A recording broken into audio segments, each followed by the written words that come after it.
Hey guys, I'm Tim with Original Strength, and this week I wanted to show you a new way to rock that will strengthen your shoulders and make them a little bit more flexible, and it'll also stimulate your vestibular system in a different way. If you don't know, your vestibular system is your balance system and your coordination system and your everything system, really. It does a lot of wonderful things. I've got a ton of videos about rocking and vestibular systems, so please check those out. But just know this, it's good for you.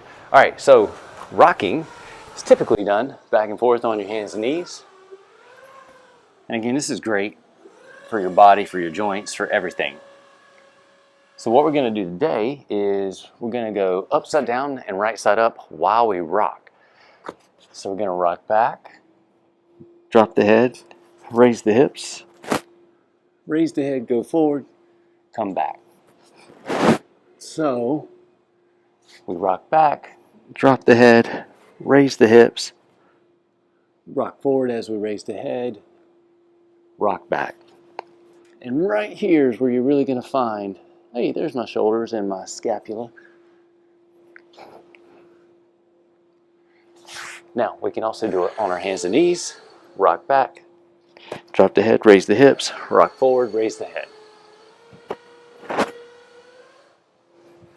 This is a little bit easier to do, but it still feels cool and awesome and amazing. So we're just simply rocking back and forth while we go upside down and right side up. That does activate your vestibular system in a different way, gives it a new stimulus.